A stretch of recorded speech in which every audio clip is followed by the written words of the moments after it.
Hello India.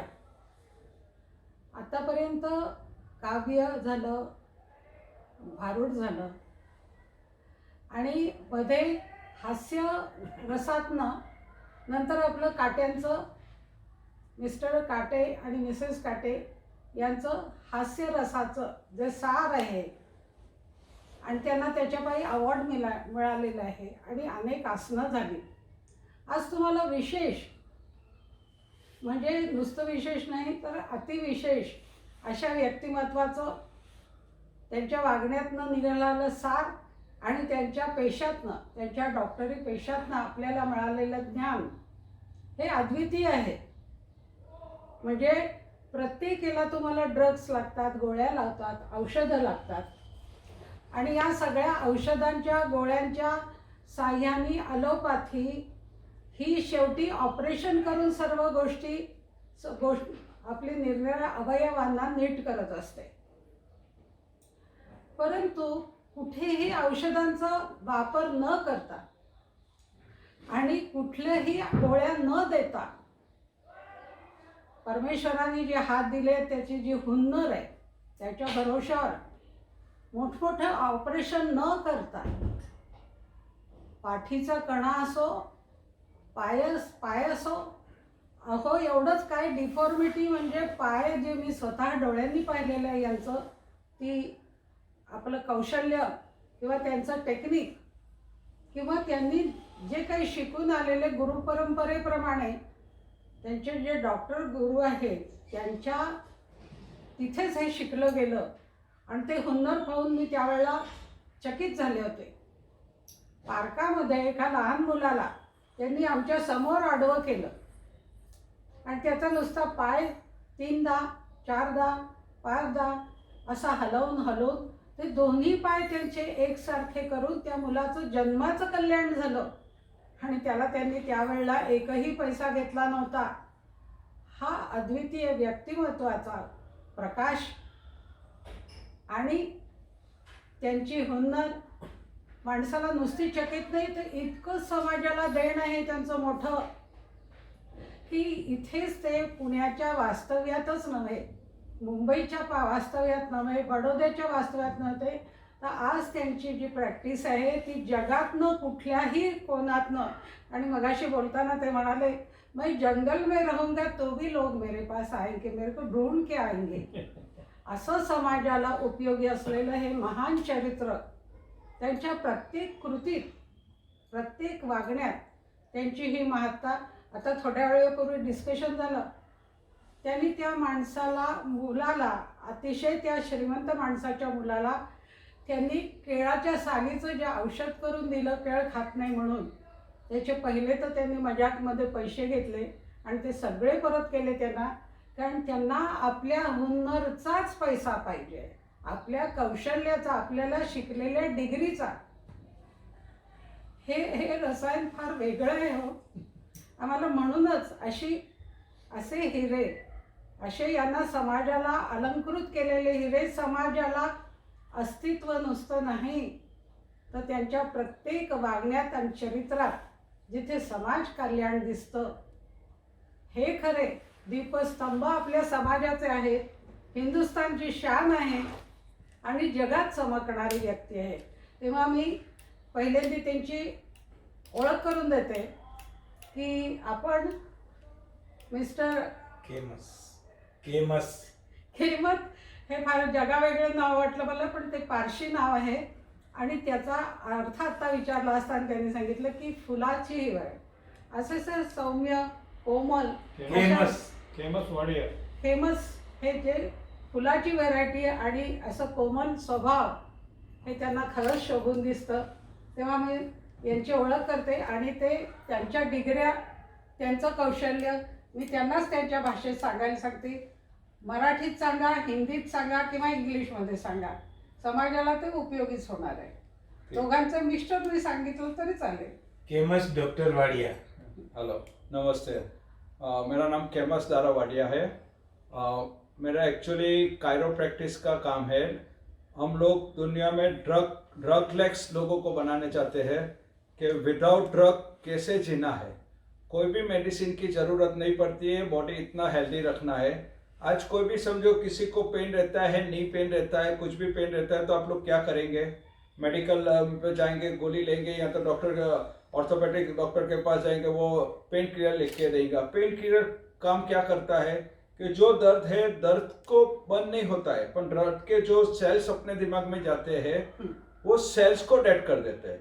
अभी cell dead हो गए तो आपको लगेगा भाई पेन बंद हो गया, एक्चुअली पेन बंद नहीं हुआ, उसमें फिर आप चलते फिरते रहेंगे, वो ज्यादा तकलीफ करेगा, ज्यादा दर्द करेगा, साइड इफेक्ट आते हैं। हाँ, और वो फिर समझो वो टाइम पे तो कम पावर का गोली दिया है तो 100 सेल्स डेड कर देंगे।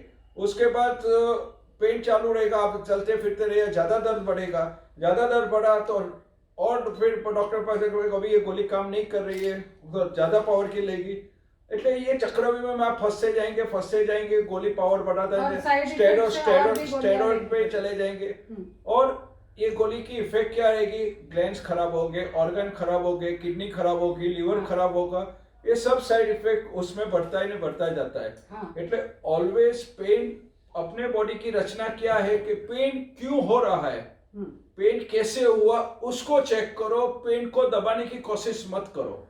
पेन को दबाने से क्या होगा? टेम्पररी रिलीफ होगा और अपना बॉडी खराब हो जाएगा, और दवा के चक्रव्यूह में फंस के पूरा शरीर आप खराब कर देंगे साइड इफेक्ट से।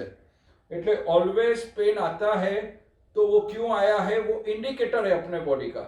अभी पेन नी में आया है तो 2 कारण रहते हैं मेन, कि कोई गिर गया है दादर से, स्टेयरकेस से, तो नी का अलाइनमेंट समझो कि बिगड़ गया, तो अलाइनमेंट उसको सीधा करना है, उसमें गोली खा के कभी भी अलाइनमेंट नहीं होने वाला है। अभी समझो कि किसी को लोअर बैक में पेन है ना, उसकी वजह से साइटिका हो गया ना, साइटिका से ब्लड एंड सेल्स अपने नी में नहीं पहुंचे हैं, तो वो लाइन चालू करना है। नी को दबाने से कोई फायदा होने वाला नहीं है। तो हम लोग क्या करते हैं कि समझो किसी का स्लिप डिस्क हुआ है ने, डिस्क बाहर आ गई, समझो कि स्लिप डिस्क मतलब 2 वर्टिब्रा रहते हैं, 2 मनके रहते हैं, मनके दबते हैं, जैसे अपने घर में सैंडविच बनाते हैं, सैंडविच को ज्यादा प्रेस किया तो मटेरियल कैसे बाहर आता है, इसीलिए समझो कि कोई झड़क लग गया, कि एक्सीडेंट हुआ, कि कुछ भी हुआ, तो 2 मनके रहते हैं वर्टिब्रा, वो दब जाते हैं, दबने से डिस्क बाहर आ गई, डिस्क बाहर आ गई तो उसके बाजू में साइटिकल नस रहती है, वो प्रेस हो गई, तो सर्कुलेशन कम होते होते होते नी में सर्कुलेशन नहीं मिला, तो नी का कार्टिज ड्राई हो गया। कार्टिज ड्राई होने से वजह से पेन है, तो ये ऑपरेशन कर देते हैं, नी का कार्टिज का ही ऑपरेशन कर देते हैं, या तो गोलियां खा खा के लोग मरते हैं। इसकी जगह हम लोग विदाउट नी को टच किए बगैर पीछे से लाइन चालू करके उनका नी अच्छा कर देते हैं। तो ये हमारी टेक्निक रहती है कायरोप्रैक्टिस की, तो उसको मैनिपुलेट करके हम जो गादी बाहर आया उसको अंदर कर देते हैं। सिंपल लॉजिक है, वो अंदर हो गया, ये लाइन चालू हो गई, आपका नी का प्रॉब्लम सॉल्व हो गया। इसी रीत से हर एक समझो कि अभी हर एक एरिया में आप देखेंगे तो जॉइंट रिप्लेसमेंट के सेंटर ही खुल गए हैं।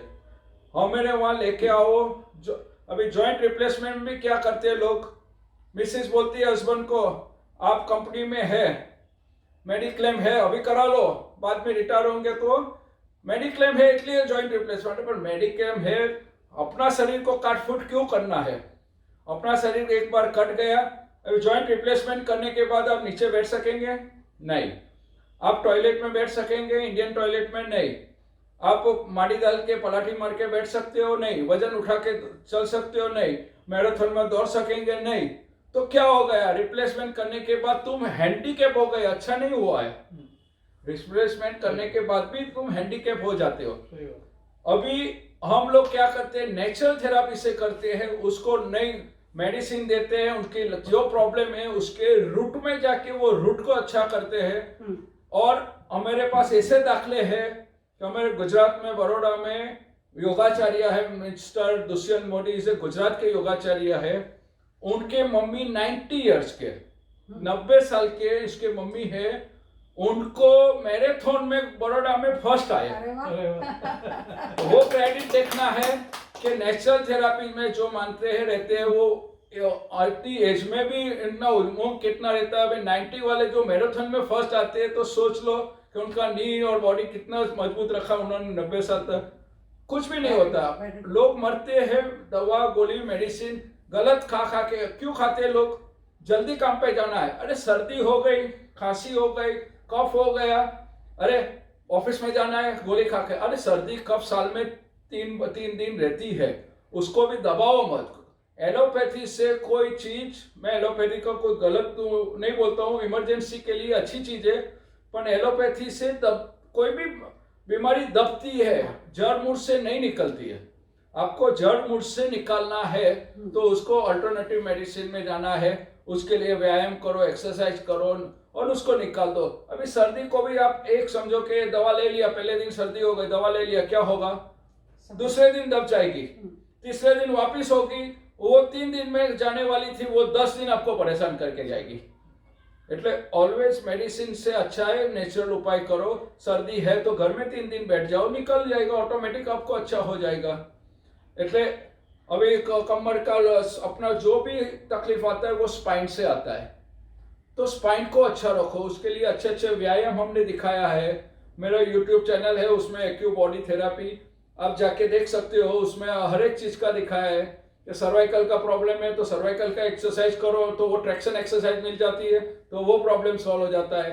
लोअर बैक का है तो लोअर बैक का एक्सरसाइज दिखाया है तो लोअर बैक का प्रॉब्लम सॉल्व हो जाता है। लिंक को नाम जरा बताइए। मेरा चैनल का नाम एक्यू बॉडी थेरापी और डालेंगे, એટલે आपको एक्यूप्रेडिटर को सब्सक्राइब कर दो, आपको मेरे नए नए वीडियो मिलेंगे सब। और हम लोग जो कायरोप्रैक्टिस जो भी करते हैं वो आपको परफेक्ट पता चलेगा कि विदाउट मेडिसिन ड्रग लेस कैसे जीना है, हेल्दी रहना। आपके जो आपके प्रैक्टिस में आपको काफ़ी अनुभव है, तो उसमें से हमको कम से कम 3-4 ऐसे बताओ कि जिससे आपको वो अवयव कैसा ठीक हो गया। ठीक है, अभी एक लड़का था इधर, अपना पुणे का ही था, 26 साल का लड़का था। उसके अभी वो 26 साल का हुआ, वहां तक उसने पहले से ही आईटी में काम करता था, पूरा दिन कंप्यूटर पे काम करने वाले। उसके फादर थे, वो फार्मर थे, खेती बाड़ी करते थे गांव में।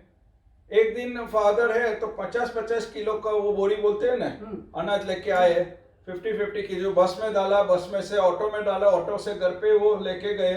और उनका घर था 3rd फ्लोर पे था, उनका लिफ्ट नहीं था। और पिताजी तो फार्मर थे, स्ट्रांग थे, अभी इतनी एज भी थी उनके पिताजी के, लड़का 26 साल का था। ऑटो में से दोनों पिताजी ने नीचे उतारा, लड़का नीचे आया पिताजी को लेने, तो उसने पिताजी ने तो 50 का बोरी डाल के 3rd फ्लोर पे चढ़ गए। लड़का ने देखा, लड़का ने भी ट्राई किया, वो 50 किलो को उठा तो लिया, 3rd फ्लोर पे चढ़ के गया, बोरी डाला, ने जो बेड पे गिरा वो उठ ही नहीं सका, उसको पूरा स्लिप डिस्क हो गया। इतना परेशान हो गया कि चिल्ला रहा था, उतना पेन आ रहा था। और वहाँ आजू बाजू से जो भी अपना फैमिली डॉक्टर है उसको बुलाया, उसने बोला कि नहीं तो एक्सरे निकालना पड़ेगा। अभी उसको एक्सरे के लिए उठा के लेके जाना पड़ा, अपना नोबल हॉस्पिटल में लेके गए। नोबल हॉस्पिटल में फोटो पारा, उसको चेक किया, बोले तो स्लिप डिस्क हो गया, उसको ट्रैक्शन देना पड़ेगा। 1 महीना उसका ट्रैक्शन चला, दिन में 4-4 घंटा उसको ट्रैक्शन दिया, तो भी उसको कोई फर्क नहीं पड़ा।